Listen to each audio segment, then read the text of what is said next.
Upon thy belly shalt thou go, and dust shalt thou eat all the days of thy life.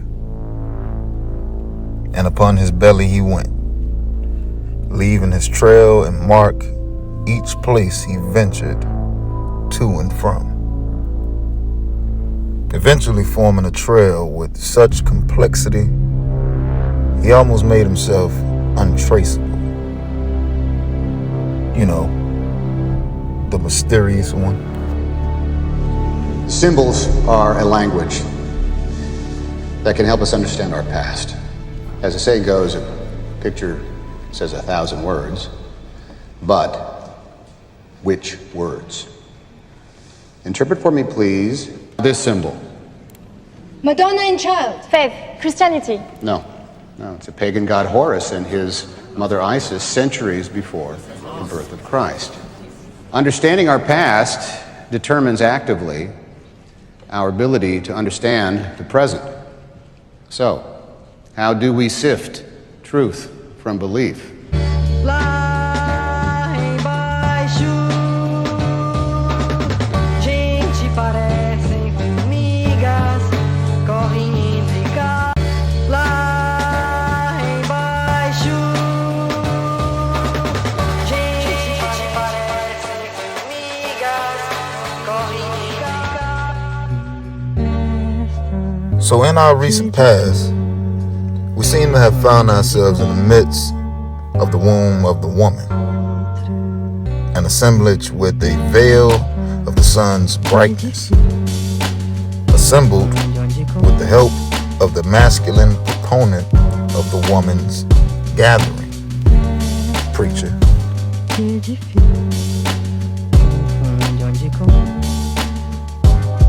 But it is Ekklesiastes 2.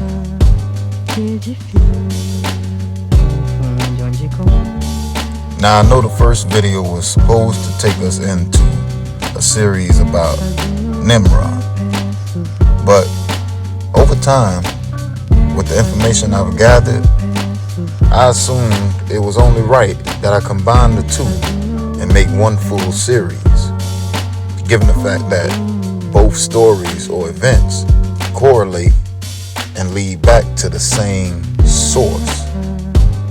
What source is that? The source of the dragon, that great old serpent called the adversary, the symbol of God's power on earth.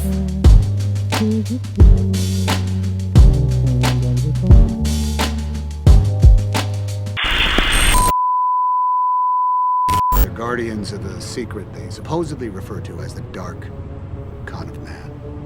But what secret? The Priory of Sion protects the source of God's power on earth.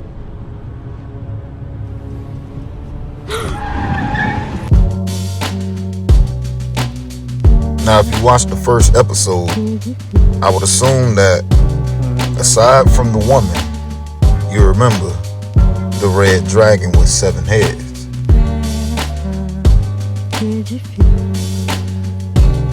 One element of today's topic, which I intend to elaborate on as best as I can. Now, first and foremost, let's discuss the elephant in the room, which is the dragon. A mythical creature usually described as a large flying reptilian. Dragons appear in many ancient cultures or folklore.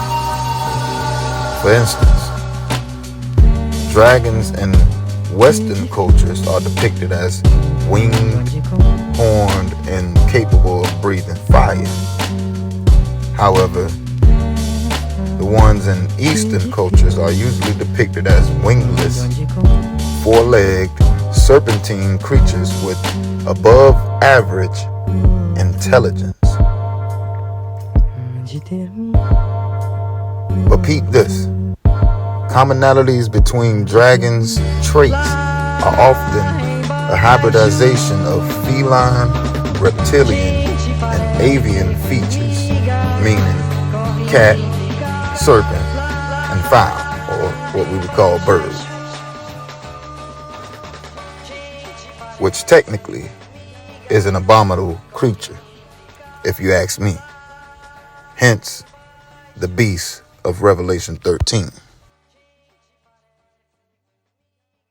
Which leads us to symbolism, the practice of representing things by means of symbols or of attributing symbolic meanings or significance to objects, events, or relationships. And we all know the book of Revelation has a plethora of allegories or symbols. Symbols are a language. Symbols are a language. They can help us understand. Symbols are a language. They can help us understand. Symbols are a language. They can help us understand. Symbols are a language. They can help us understand our past. That can help us understand our past. For example, the 3 7-headed beasts, the 777s, what I call them today. Now watch this.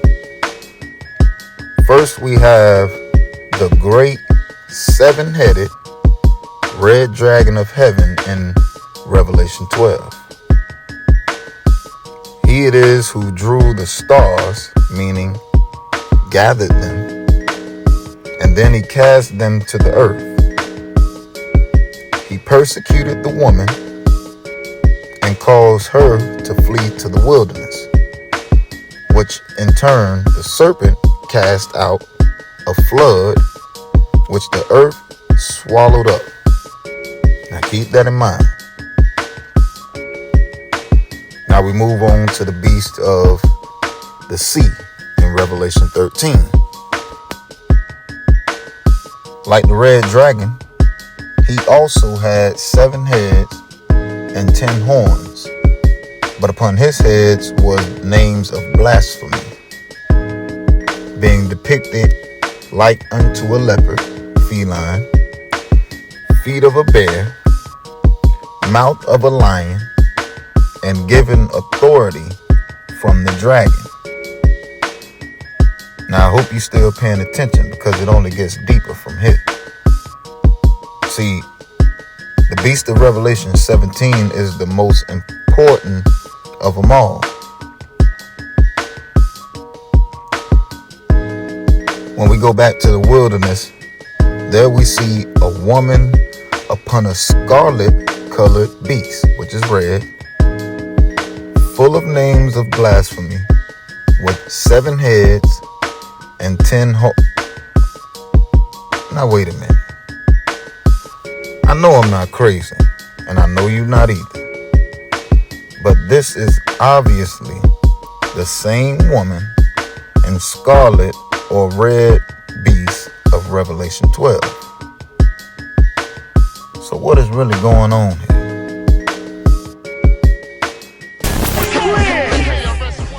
Barack is like the manager of Burger King. All presidents are, including Bush.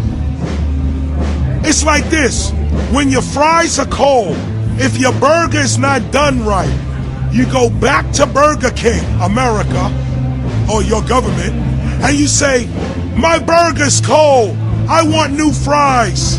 First, you go to the cashier, that's the courts. You argue to the courts. The courts, if you can't get no justice with the cashier, you say, let me see the manager. I want to go to the Supreme Court. I want to see the president. The manager comes out. Hi, what can I do for you? Now the manager can override the decisions of the cashier, but you never get to see the franchise owner of Burger King. If you really have a problem with your burger, you need to go see the franchise owner. We need to go to the top or to the bottom. With that being said, did you notice the realms of each beast? The heaven, the sea, and the wilderness, or the field, which is earth. Hence, Exodus 20. Thou shalt have no other gods before me. Thou shalt not make unto thee any graven image, or any likeness of anything that is in heaven above, or that is in the earth beneath, or that is in the water under the earth. Now what that means? There's levels to this shit, young boy. And this is why the commandments are important. It's levels to this, meaning hierarchy. The hierarchy of the gods. I mean, why else would God say no other gods if there were no other gods? Think about it. Like, why would you go to the manager about your problems when you could go to the founder, creator of all things? Get it?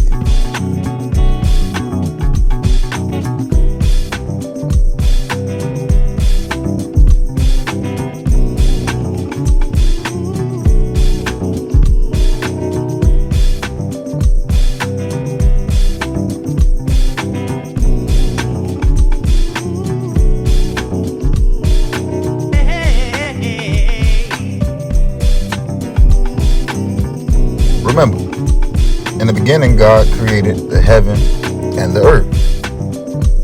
Then 25 verses later, God said, let us make man in our image, after our likeness, and let them have dominion over the fish of the sea, and over the fowl of the air, and over the cattle, and over all the earth, and over every creeping thing that creepeth upon the earth.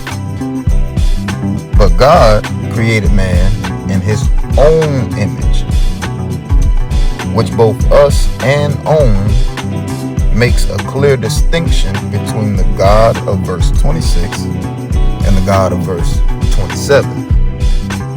Again, think about it. Why would he call himself the Lord of hosts if there were no hosts? Well, that's simple. It's because there was, there is, and there is to come, if they haven't already.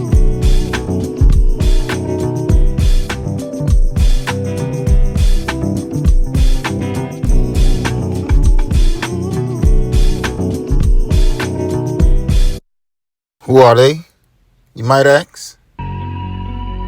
They are Elohim, the host of the Aloha, what we know today as Elohim and El, which is God and gods. These are the elements. Get it? The components God used to create the heaven and the earth.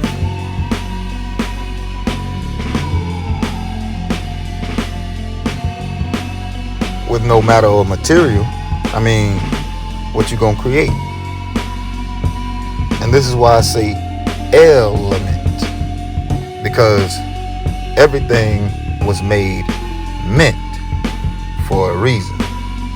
What that mean? Meaning, fire was meant to be fire, not water.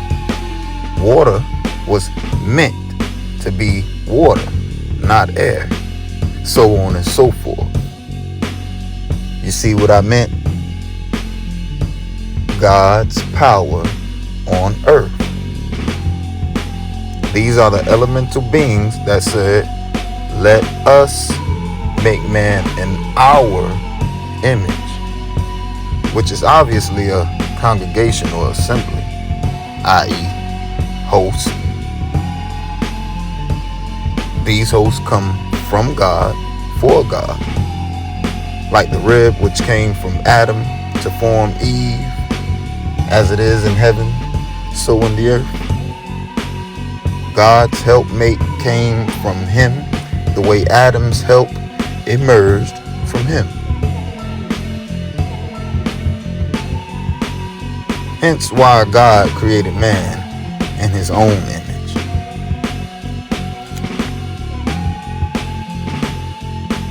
Notice the adversary yet? God said, let us, and God made his own adversary. See? Because he already had the blueprint. All he needed was execution, not substitution. But moving along. What if I told you the red dragon is also Elohim? What that mean?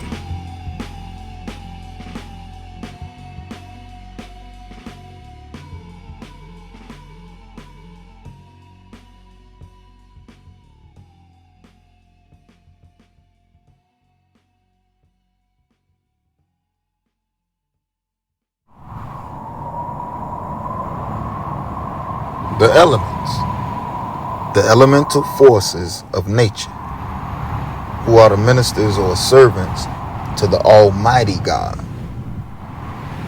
And with you being made in his image, that will make them your servants as well. Now on the flip side, if you were created in their image, that will make you their servants. Which kind of sounds like every creation story pertaining to the gods. For example, like the Anunnaki. They had an idea to create men and women for servitude, to do the work that they had already started, which is correlation to Genesis. And that's why I say elemental forces of nature. A force is something that generates motion or change. It's just like KRS-One said, there are actual managers, supervisors, and employees operating the nature of life, whether good or evil, divided by roles and attributes which determine their class, their habitat, and their rank amongst each class. And this brings us back to the seven-headed dragon, that great old serpent. Contrary to our beliefs today, the serpent was not looked upon as a symbol of evil. In most ancient cultures, the serpent can be viewed as the symbol of wisdom and knowledge, divinity, and in some cases, royalty.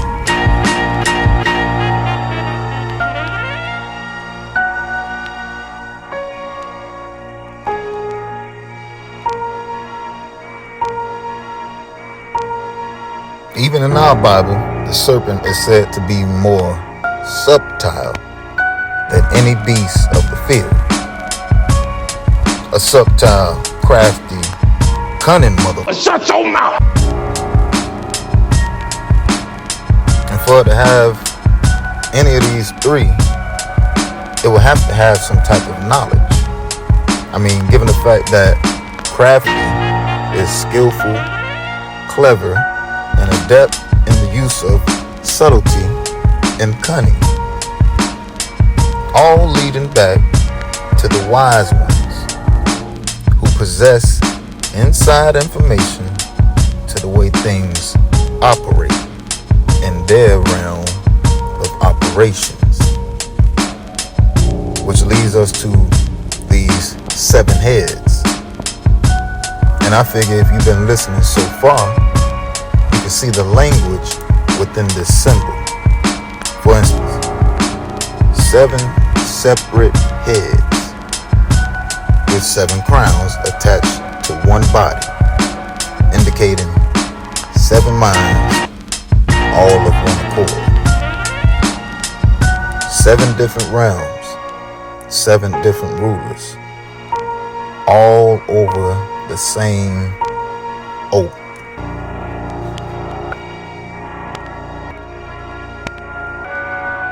What that mean? Look at this.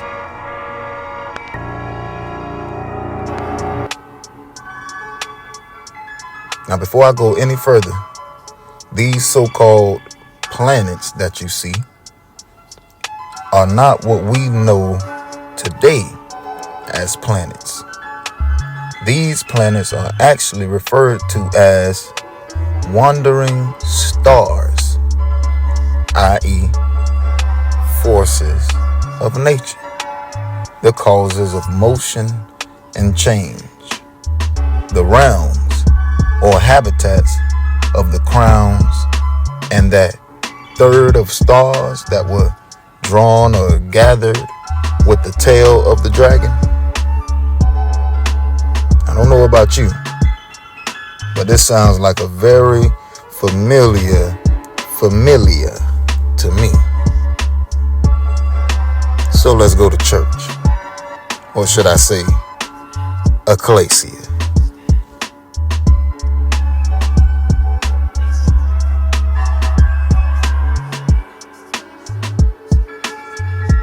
For we wrestle not against flesh and blood, but against principalities, against powers, against the rulers of the darkness of this world, against spiritual wickedness in high places. And no marvel, for Satan himself is transformed into an angel of light. And the angels which kept not their first estate, but left their own habitation, he hath reserved in everlasting chains under darkness unto the judgment of the great day.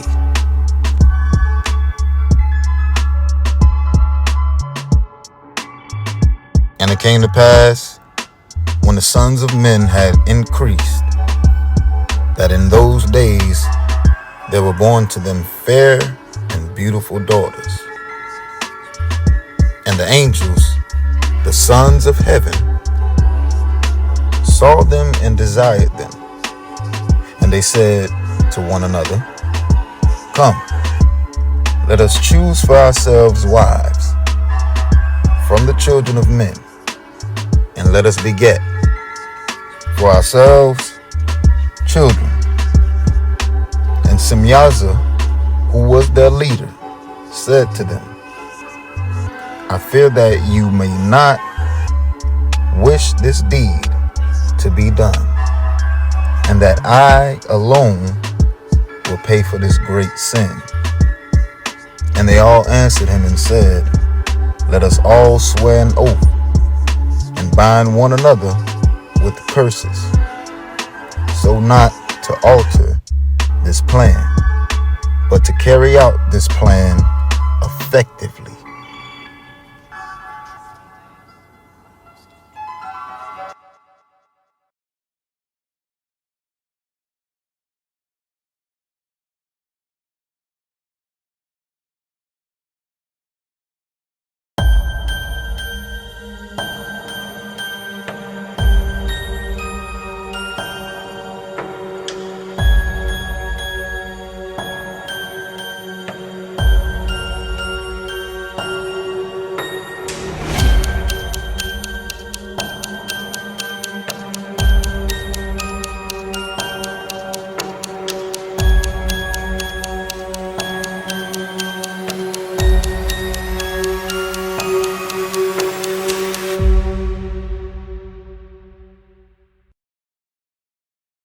Time is of the essence. A quote I'm sure we have all heard before in our life, especially if you have been contracted or applicated to one of these industrial businesses. Case in point, the bell rings, indicating it's time to take out the pizza. So you remove your pizza from the oven, and It is good. Now it's time to eat. Until you take that same scenario, and instead of removing the pizza in time, you leave it in past the appointed removal time. And now instead of you chowing down on good pizza, you got to throw out burnt pizza. Why? Because you did not regard the essence of time. And his tail drew the third part of the stars of heaven, and did cast them to the earth. And the dragon stood before the woman which was ready to be delivered, for to devour her child as soon as it was born. For to devour her child as soon as it was born. For to devour her child as soon as it was born. To devour her child as soon as it was born. To devour her child as soon as it was born. Something's happening. We need to go. Possessed can't come near the child, but he said someone who can, someone like me. Like you. Gabriel. He's come here to do what I wouldn't. You were the one who was supposed to kill the baby. We need to go. What is he talking about? Gather up whatever weapons we have What left. are you talking about? We need to go now. Now!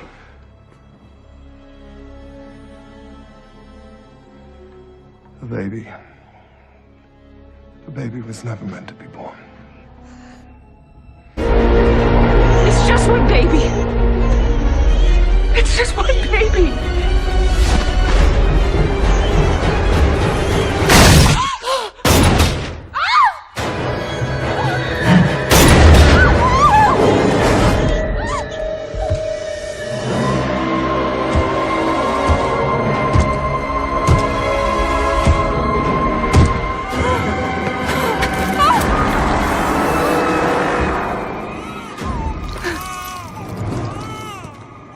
Give me the child.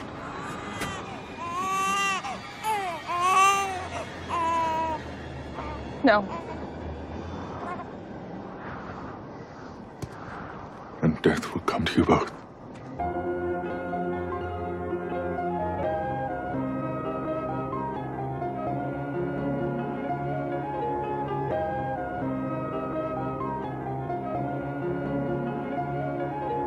Again, time is the measured or measurable period during which an action, process, or condition exists or continues. For example, daytime, nighttime, springtime, fall time, etc. Each having its own time and time frame. Each time frame being the interval of the time that has passed and the time to come. The representation of past, present, future. Simply meaning night is the interval of yesterday and tomorrow. The way summer is the interval of spring and fall. Bang! And God said, "Let there be lights in the firmament of the heaven to divide the day from the night, and let them be for signs and for seasons and for days and years. And let them be for lights in the firmament of the heaven to give light upon the earth." And it was so. And God made two great lights, the greater light to rule the day, and the lesser light to rule the night. And he made the stars also. And God set them in the firmament of the heaven to give light upon the earth, and to rule over the day and over the night, and to divide the light from the darkness. And God saw that it was good.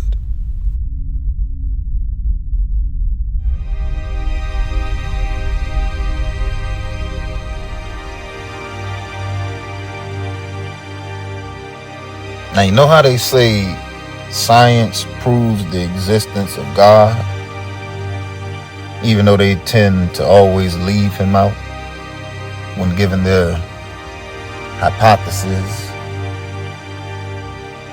The same can be applied to Genesis when it comes to the proof of other gods, especially the congregation of gods who use their gifts or abilities to rebel against the orderer of operations.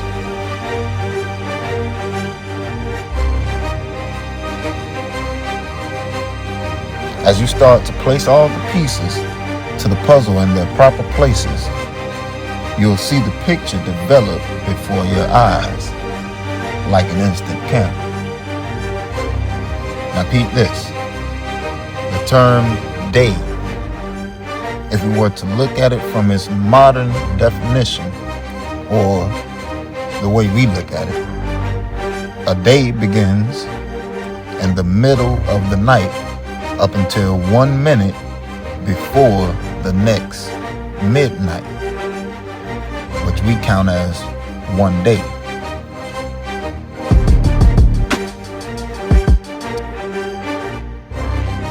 But looking at it from its biblical aspect, you can clearly see that day is its own entity, separate from its opposing counterpart, the night. Now think about this. Both day and night were created before the sun and the moon. But the sun and the moon are the rulers of day and night. Hierarchy, rank.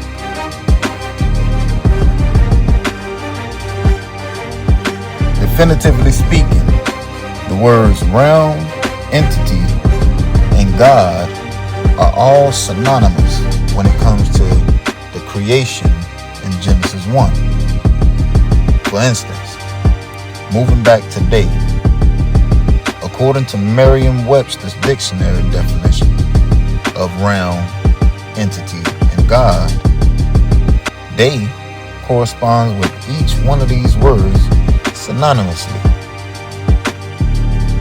Day is a realm. Day is an entity. And it is also a God. Hence, a force of nature. That which generates motion. The cycle of life. Now let's bring this all together.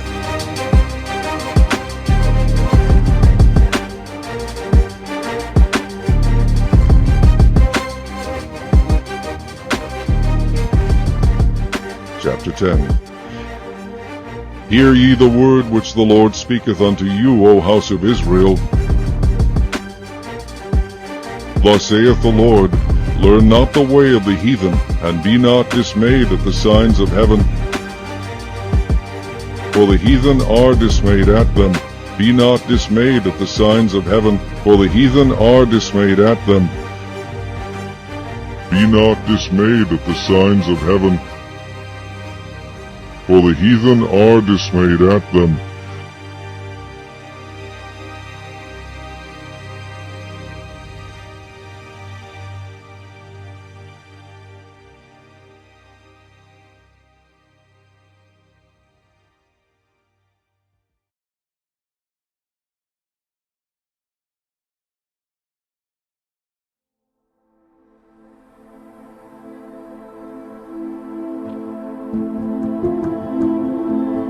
Hast thou with him spread out the sky, which is strong, and as a molten looking glass? And as a molten looking glass? Hast thou with him spread out the sky, which is strong, and as a molten looking glass?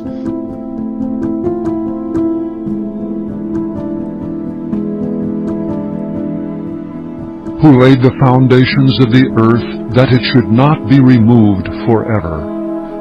That it should not be removed forever. That it should not be removed forever. that it should not be removed forever.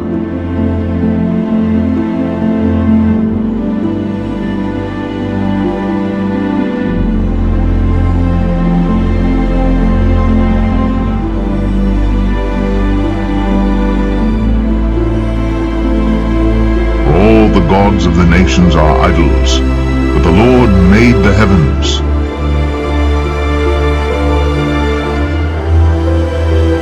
All the gods of the nations are idols, but the Lord made the heavens.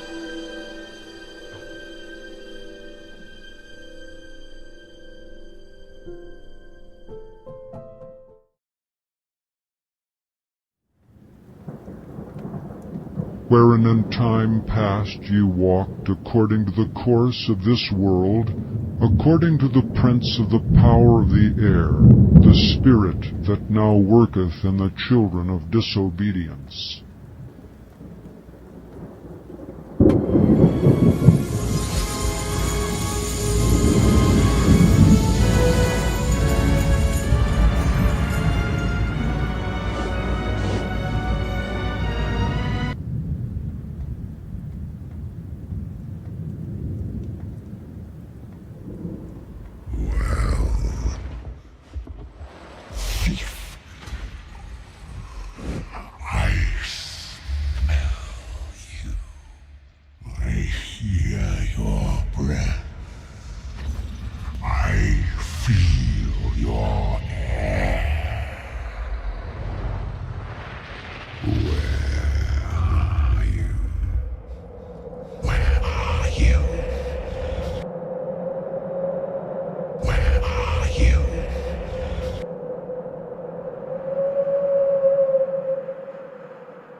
Step into the light.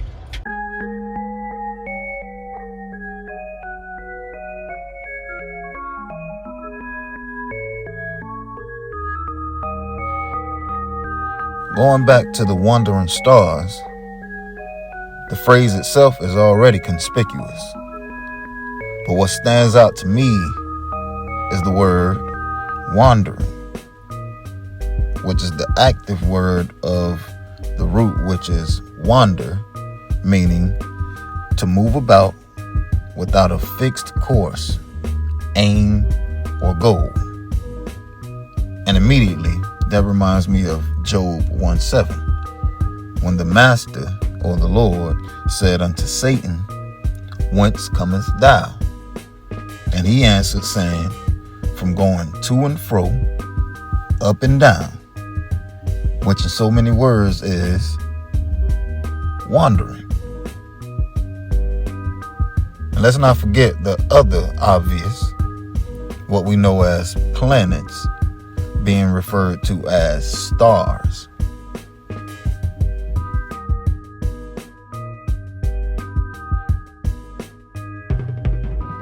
The round, shiny ones, what science calls planets, and what the Bible calls the lights of the earth.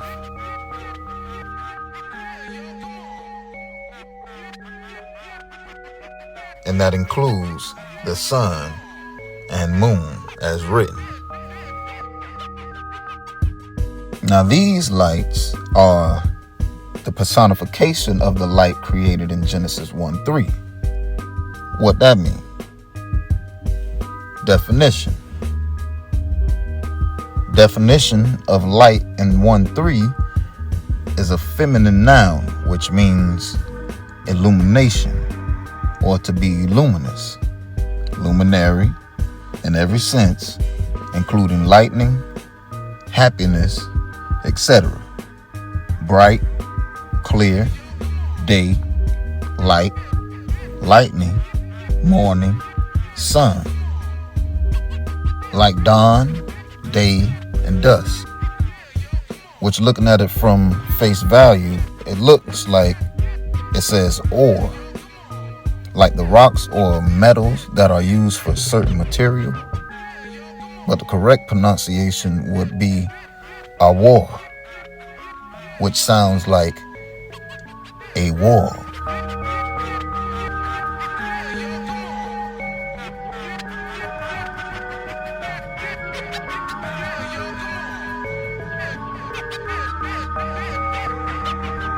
Then you have the lights, which is awar, a masculine noun, which means a luminous body or luminary, simply a body of light, the personification of light which brings light to the earth.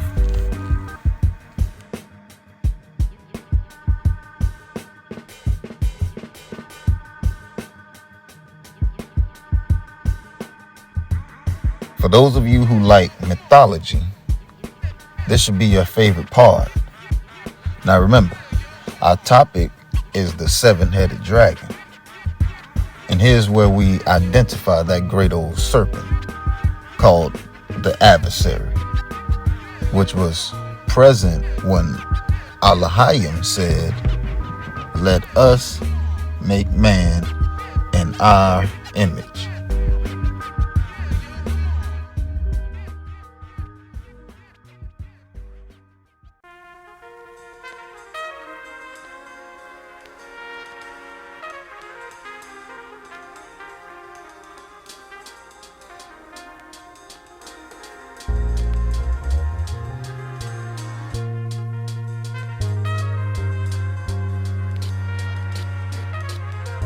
If you look here in our solar system, you usually count 8 planets, 9 if you include Pluto, and you'll see why Pluto is excluded most times.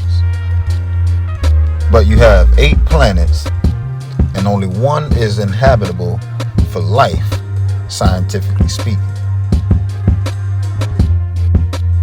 which leaves 7 planets who now become wandering stars, each star having its own attributes or material makeup. Now let's make this make sense. In the beginning, God created the heaven and the earth, the sky and land before time, which was all frozen water. No motion, no time. Motionless, formless. Then the spirit, which is ruach, aka air, which is a gas, scientifically speaking, moved upon the face of the waters. Light came afterwards. Sounds like a chemical reaction to me. But moving along.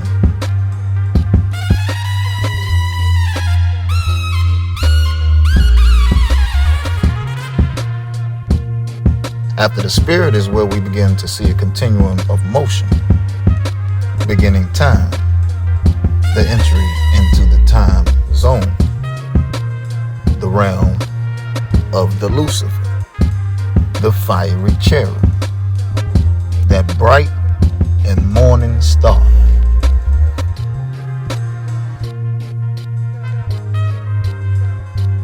The light marks the beginning of time.